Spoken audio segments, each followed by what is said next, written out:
तो साल पुरानी इस सूरत का आज हमारी जिंदगी में क्या काम है, इन सब सवालों के जवाब जानेंगे इस वीडियो में। أرأيت الذي يكذب بالدين فذلك الذي يدع اليتيم ولا يحض على طعام المسكين। स्कॉलर्स कहते हैं कि सूरह माऊन मक्का के उस दौर में नादिल हुई जब आस बिन वाइल, अबू लहब, अबू जहल जैसे लोग काबा के जिम्मेदार थे। वो काबा की देखभाल करते, हाजियों के हज का इंतजाम करते, यमन और शाम के सफर को मैनेज किया करते और इन दुनिया भर में किए जाने वाले तिजारती सफरों से, मक्का में किए जाने वाले हजों से होने वाली कमाई को मक्का के आम लोगों की तरक्की के लिए इस्तेमाल करते। ऐ गुलामों, याद रहे हाजियों की खातिरदारी में कोई कमी नहीं रहनी चाहिए। पानी, कालीन और इत्र सब वक्त पर तैयार होना चाहिए। और हाँ, कुछ लकड़ी वालों को बोल के काबा के दरवाजों की लकड़ी ठीक करवाओ।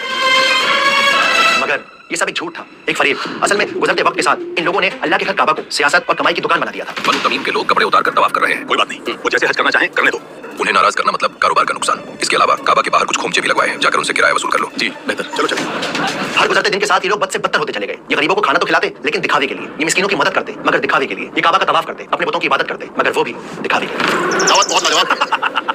जल्दी जल्दी बोलो, अब क्या मांगने आए हो? कासिम के घर खाने को कुछ नहीं है। अगर आप थोड़ा अनाज दे देते तो मेहरबानी होती। तुम लोग तो रोज भूख का रोना लेकर आ जाते हो। हर जुमेरात मैं पूरे मक्का के लिए 2 बढ़िया ऊंट ज़िबा करवाता हूँ। हाँ, सही कहा बिल्कुल। फिर भी तुम लोगों की भूख नहीं मरती। देख लीजिए, अगर कुछ हो सके तो भागो यहाँ से, बाद में आना।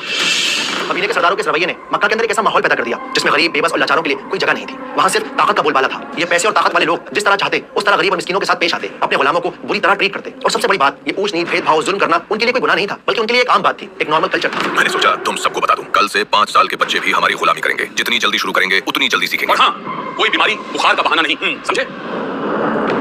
और जब पैगंबर मोहम्मद सल्लल्लाहु अलैहि वसल्लम ने इस्लाम की दावत दी तो इन लोगों को ये बात सबसे ज्यादा चुभती थी कि आप गरीबों की हिमायत करते हैं, उन्हें बराबर का हक देते हैं। इन लोगों को लगता था कि अगर ये काले हबशी लोग हमारे गुलाम नहीं रहेंगे तो हमारे काम कौन करेगा? क्या हम इनके साथ बैठकर खाना खाएंगे? आप बुजुर्ग हैं मक्का के, जरा सोच कर देखिए कैसा लगेगा आपको अपने हबशी गुलामों के साथ बैठकर खाना खाना। वक्त रहते कुछ कीजिए वरना ये परेशानी और बढ़ जाएगी। तुम ठीक कहते हो उकबा। हम अबू लहब से बात करते हैं ताकि वो अपने भतीजे को समझाए। बेहतरीन ख्याल है।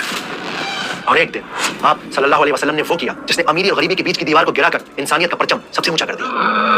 मक्का की हवा उस दिन कुछ ज्यादा ही खामोश थी। जलता सूरज आसमान से काबा को निहार रहा था और इन्हीं गलियों में एक छोटा सा नन्हा यतीम लड़का फटे पुराने कपड़े पहने सर पर दौड़ रहा था। ये मक्का का सबसे कमजोर इंसान था। गुजरे साल एक लंबी बीमारी में उसके बाप की मौत हो गई। कुछ दिनों बाद उसकी माँ भी गुजर गई। अब उसके पास न बाप की शफकत थी न माँ की मोहब्बत, न किसी कबीले का सहारा था, न किसी बड़े की सिफारिश। वो बस अकेला था, बेइंतहा अकेला। लेकिन फिर भी इस यतीम के दिल के नन्हे से किसी कोने में एक उम्मीद बची थी कि शायद आज अबू जहल उसका माल लौटा देगा। वो माल जो उसके बाप ने कुछ साल पहले अमानत के तौर पर अबू जहल के पास रखा था। ये अमानत बड़ी जिम्मेदारी है मेरे ऊपर रशीद, जल्दी ही मुझसे ले लेना। लड़के के पैर धूल से भरे हुए थे, उसकी सांस उखड़ रही थी, उसका गला पानी की प्यास से सूख गया था। लेकिन वो बिना रुके बिना थमे अबू जहल के बाग पहुंच गया था अपना हक लेने। अबू जहल के बागों में वक्त गुजारने का मजा ही अलग है। वक्त बिल्कुल मुफ्त खोर कहीं के हर हफ्ते चले आते हैं मेरा माल खाने। ओ अबू जहल, यारों के यार, हिसाब बाद में कर लेना। आओ हमारे साथ आके बैठो। बस अभी आया। अच्छा जल्दी आओ। अरे वो देखो, रशीद का लड़का। हुजूर वो देखिए सामने।